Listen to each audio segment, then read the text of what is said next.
So I'm using this brand new Gens Ace, what is it, a dual D300? I'm charging some SMC SRD batteries, 2 4S packs. Right now I'm feeding them 6.2 amps each. Alright, well it is 40 degrees outside and I'm gonna go rip this thing.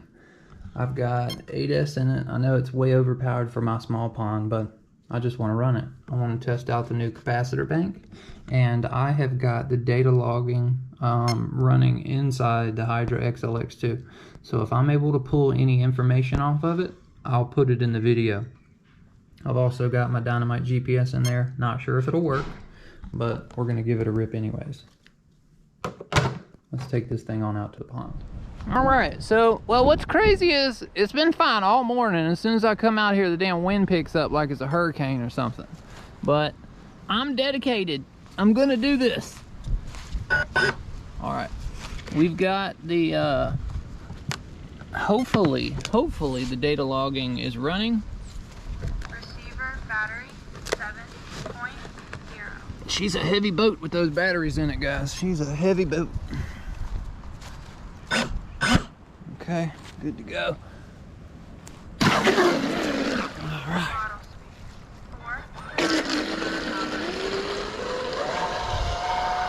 I've got a Z545 prop on it from Zip Kits. Because I'm running 8S and an 1800 kV motor, I didn't want to put too big of a prop on it.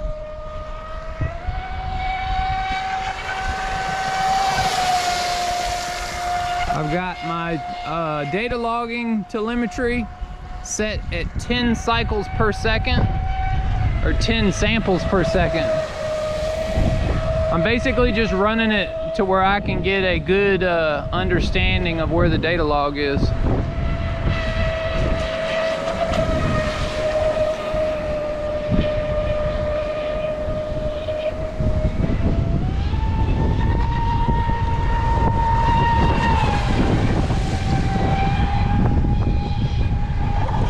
Oh shit. Alright, let's see it. Yeah, baby. Self-riding.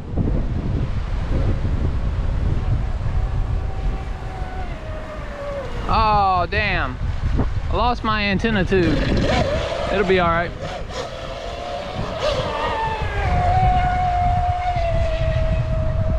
I've got 15 more of those inside. The wind basically blew it over.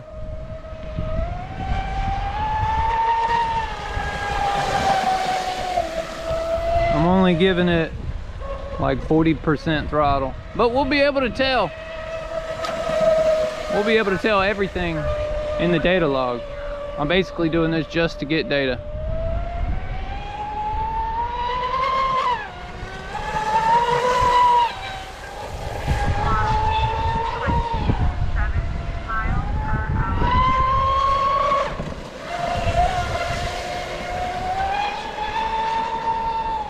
I need to slide the battery tray towards the back. She's pretty heavy.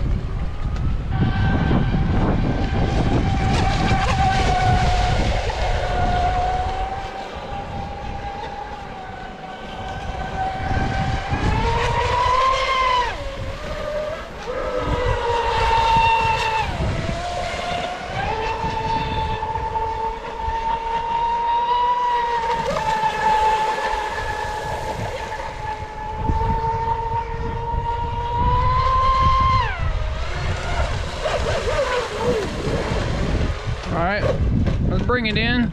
I'm gonna do a prop change on it. Okay, well, I was gonna try one of these props. I've got a 48 by 16 pitch, 1.6 pitch 3-blade. Then I got a 43 by 1.9. I don't have my damn wrench to take my nut off. I thought I'd put it in my bag, but I didn't. Damn it, damn it, damn it. And it broke that off inside. Ain't that a shit? Spins free though.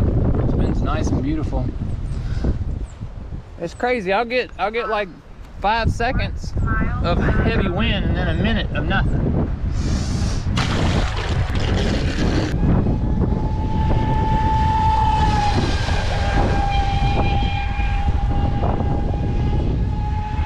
Just the weight of the batteries are keeping the nose down.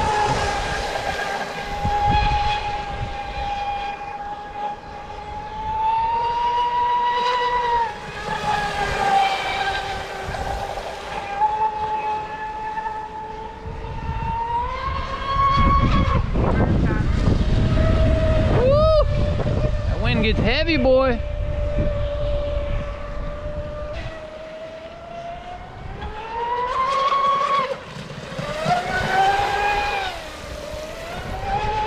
You gotta be real easy with the throttle. That's about 75% right there.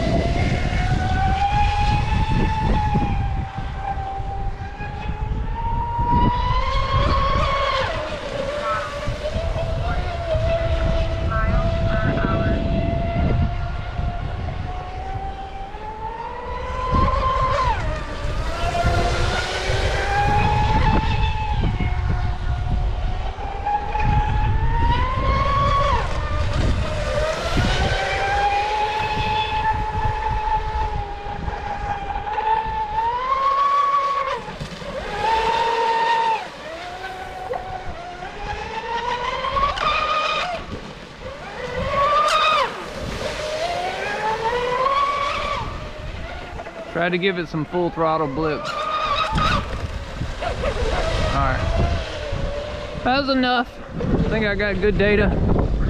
Go ahead and bring it in and take it inside and see what it looks like. Alright, it's been about a minute and a half since I quit running. There we are. Okay, there's a little bit of water in the boat, but that's kind of to be, you know, expected. Let's see. Oh yeah, I got some hotter temperatures this go around. Receiver battery 120. 7.0. Yeah, that Hydra just stays nice and cool, man.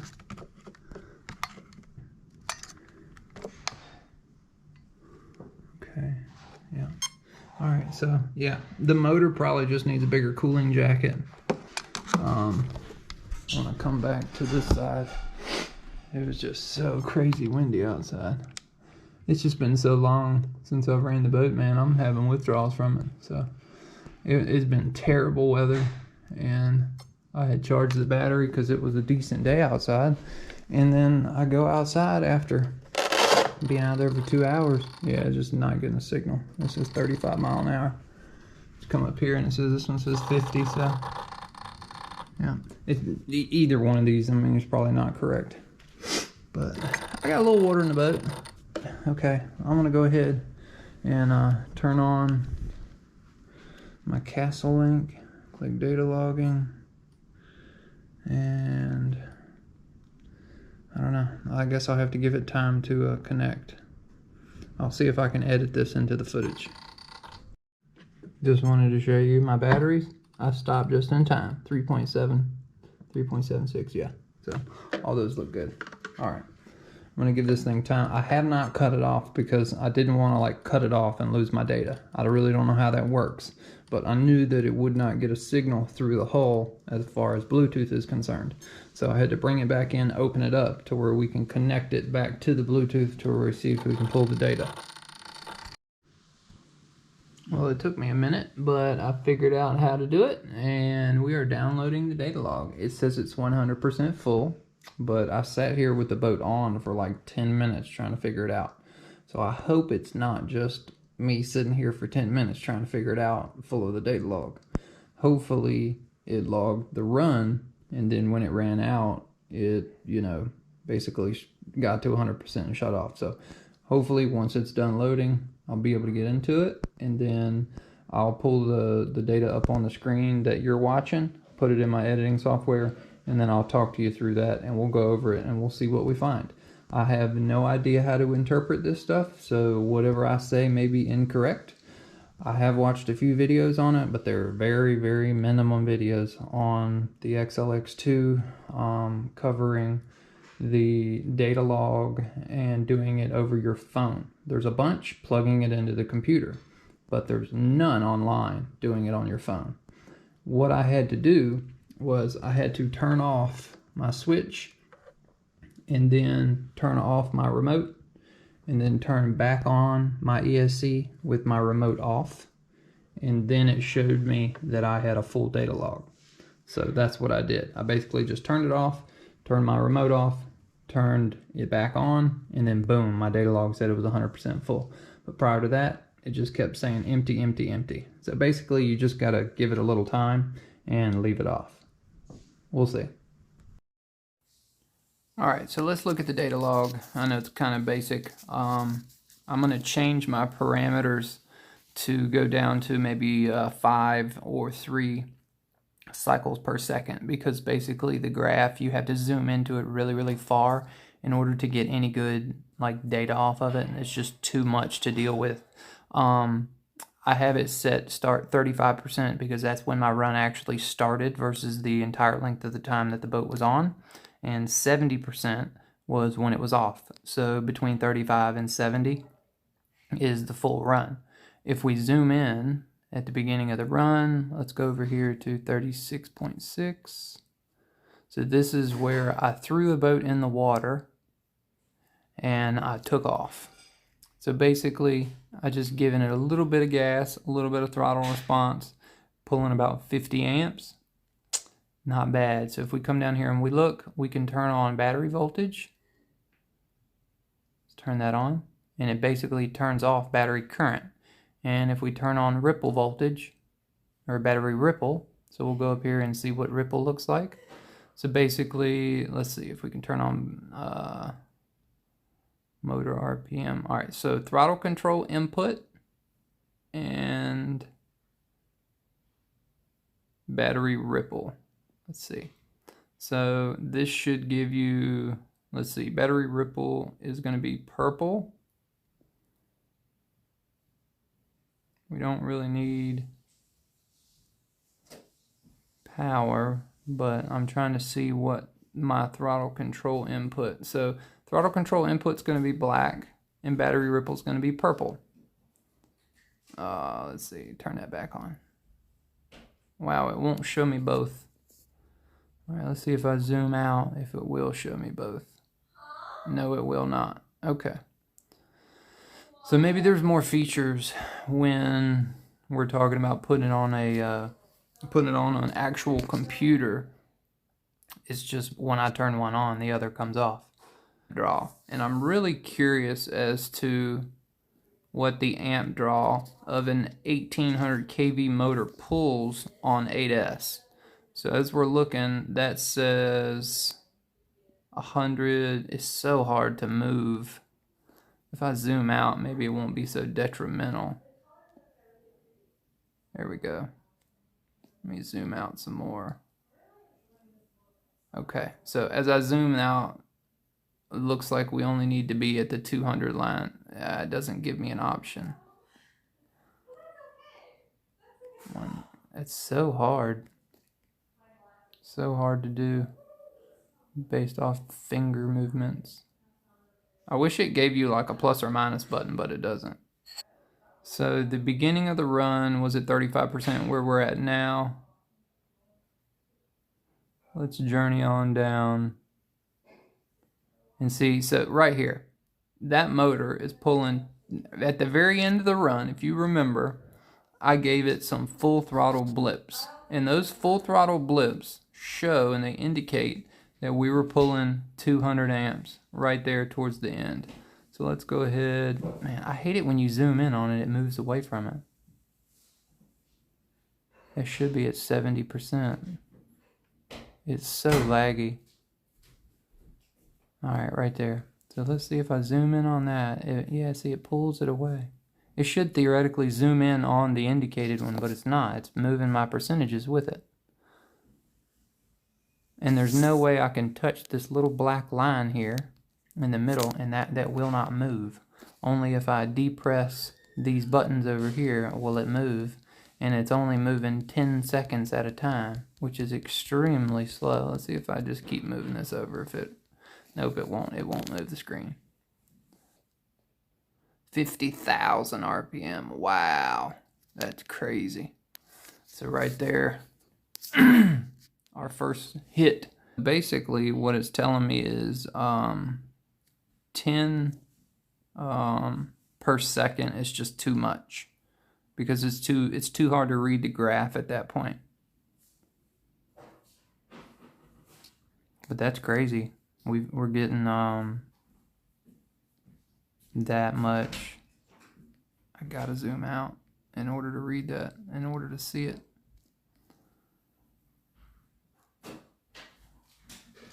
Because see, that's basically so the first, let's call that 12 minutes to 15 minutes. That was when I first put it in, and I said I was going to bring it in and I was going to change the prop. And then I realized, oh, I didn't have a prop tool, so I put the boat back in the water, ran it a little bit, and then I gave it a few full throttle hits. Now, if we do 20, 40, 60, 80, 100, that ain't right. So, see, there we go. There's throttle control.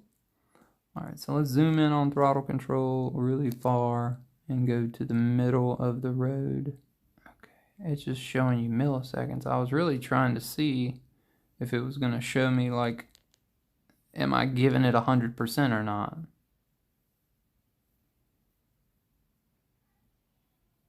Those are those 4 runs.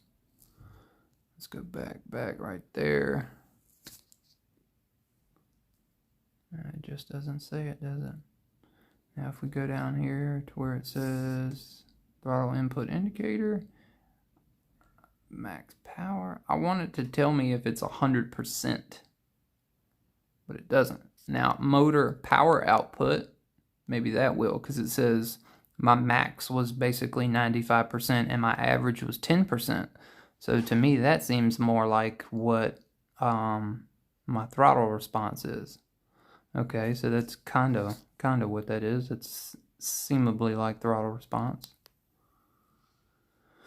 Oh, Lord. Okay. Yeah, I'm gonna say it's just too many cycles, or too many samples per second. Go over here to power, see what power looks like. Wow, look at that, 5,000 watts. Woo-wee! Full throttle hits 5,500 watts on a Posdeidon motor. So the TP motor that I just ordered, which is an SVM, that's supposed to be able to handle that kind of power. But yeah, that's kind of crazy. I'll be able to clear this data and go back into it and lower my samples per second and I'll do it on 6S to where it won't be such a high wattage value, and the boat will be a little bit more controllable. I think on 8S it's really heavy and it's just kind of out of its own self's character. The boat's too small for that much power. But I just wanted to see if that motor was actually capable of handling that kind of power. Let's zoom out. So this right here, this is the temperature value of the XLX2. So this is it sitting in my house. This is it the moment I drop it in the water. It drops down to basically the temperature of the water. And that's probably when I took it out to give it a prop change. It got hot, put it back in the water, it got cool again, and then here we are back near 70% again when the end of the run came, and I brought it back inside. And then the rest is just me trying to learn how to get to this point here. I want to see what ripple voltage did at the end of the run. So we're looking at not bad. So it only dropped like basically 0.8 of a volt under the hardest of conditions. Under a 500 watt pull, it dropped almost 1 volt. So that ain't bad. Let's see if we can zoom in on that and get a little bit closer. There we go. It's so hard to control this thing because when I put my finger on it, it's very, very laggy. So here we are again. You can see. I wonder if no, I can't. I'm trying to do things on this screen that just won't allow it. But honestly, I should be recording like this, but it's even harder for me when I'm looking at it on my phone to do it like this. But that's not bad. It's cool that the feature actually works on our phones now, so that's nice. But okay, well, that's enough for data logging. I've learned that I need to turn my cycles down, but other than that, the feature does work on the cell phone. Very cool.